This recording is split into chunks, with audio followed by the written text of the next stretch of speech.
A frase de hoje é: a direção é mais importante que a velocidade. Chegamos a mais uma pílula da jornada do líder inspiracional, uma série de 52 missões semanais práticas, ou seja, um ano para desenvolver a liderança que inspira, engaja, transforma e gera resultados. Ao longo das últimas semanas, temos aprofundado diversos comportamentos presentes nos melhores líderes do mundo com base nos estudos da Gallup. E hoje eu quero compartilhar mais uma característica que aparece de forma consistente entre líderes que constroem equipes fortes, engajadas e que trazem resultados sustentáveis: responsabilizar. E esse assunto é tão importante que vamos dedicar 4 semanas para aprofundá-lo. Nas próximas aulas, vamos falar sobre metas, acompanhamento, autonomia, propósito e como formar equipes que assumem responsabilidade pelos resultados. Mas antes de tudo, precisamos responder uma pergunta: o que realmente significa responsabilizar uma equipe? Porque existe um erro que a maioria dos líderes ainda comete. Eles acreditam que responsabilizar é simplesmente cobrar. Mas cobrar é apenas a última etapa. Grandes líderes sabem que a responsabilização começa muito antes da cobrança. Eu quero te fazer uma pergunta. Quantas vezes você já disse alguma dessas frases? Eu já falei, a minha equipe não assume responsabilidade, eu preciso cobrar o tempo todo, falta senso de dono. Talvez o problema realmente não esteja na cobrança, talvez ele tenha começado muito antes dela. Existe uma frase que resume essa ideia: aquilo que não foi combinado não pode ser cobrado. E essa frase muda completamente a forma de liderar, porque cobrar não cria responsabilidade. Cobrar apenas revela se o processo de responsabilização foi bem construído. E é por isso que eu gosto de pensar que responsabilizar uma equipe acontece em 4 etapas. Eu chamo dos 4 Cs da responsabilização. O primeiro C é comunicar. Ninguém pode ser responsabilizado por algo que ainda não compreendeu. Depois vem o C de combinar. Definir claramente expectativas, metas, indicadores, prazos e critérios de sucesso. Chegamos então no C de capacitar. Garantir conhecimento, recursos, autonomia e apoio para a execução. E por fim chega o C mais desejado, que é o de cobrar. De fato, mas é importante dizer que ele vai além da cobrança. É acompanhar, reconhecer, corrigir rota e desenvolver. Vamos aprofundar um pouco mais cada um deles? Comunicar. Toda responsabilização começa pela comunicação. Parece simples, mas será que a sua equipe realmente sabe o que você espera dela? Ou será que muita coisa ainda está apenas dentro da sua cabeça? Aqui entram os briefings, reuniões rápidas, o alinhamento de prioridades, compartilhamento de informações. Não porque comunicação seja burocracia, mas porque ela cria clareza. E ninguém pode assumir responsabilidade por uma expectativa que nunca conheceu. Você tem o hábito de fazer reuniões diariamente ou semanalmente com a sua equipe? Se não, vale a pena iniciar. E se você tem o hábito, vale a pena estruturar, com o objetivo de poder compartilhar informações que vão te permitir responsabilizar a sua equipe amanhã.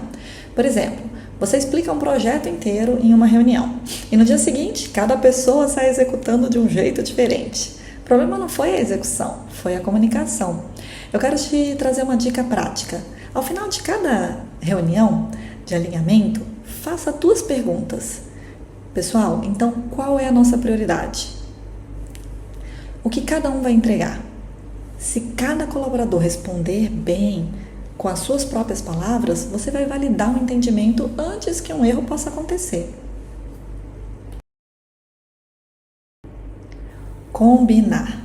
Depois de comunicar, é preciso combinar. Qual é a meta? Qual é o indicador? Qual o prazo? Como que a gente vai medir o sucesso? Grandes líderes transformam expectativas em acordos claros, porque metas não servem apenas para medir desempenho, servem para orientar comportamento. Dizer, eu quero melhorar a experiência do cliente, é muito diferente de dizer o nosso objetivo nesse mês é aumentar o NPS de 82 para 86. Agora sim existe direção. Uma dica prática é sempre que definir uma meta, deixe 5 pontos bem claros. O que vai ser entregue, até quando, como vai ser medido, quem é o responsável, como vocês vão acompanhar a evolução. Se um desses pontos não estiver claro, provavelmente haverá desalinhamentos depois.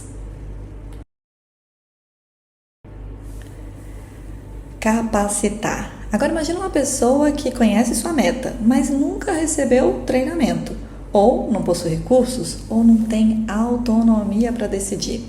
Seria justo responsabilizá-la? Não.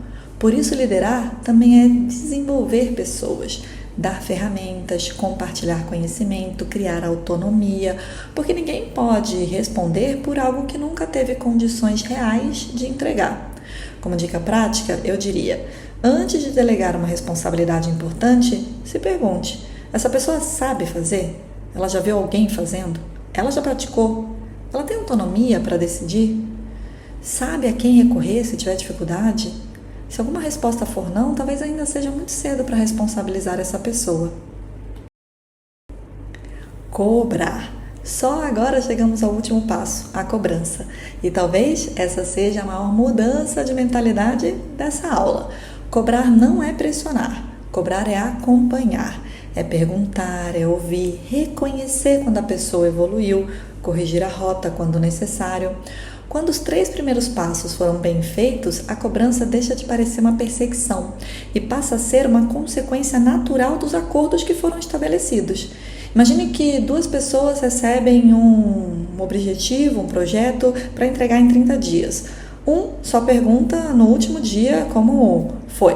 O outro acompanha semanalmente com as pessoas envolvidas, remove obstáculos, reconhece avanços, ajusta desvios. Quem vai ter maior chance de sucesso? Uma dica prática é trocar perguntas acusatórias por perguntas que grandes coaches utilizam. Em vez de "por que você não fez isso?", experimente: o que avançou desde a nossa última conversa? O que está dificultando esse resultado? Como eu posso te apoiar? Qual vai ser o seu próximo passo? Você vai perceber que a conversa muda completamente.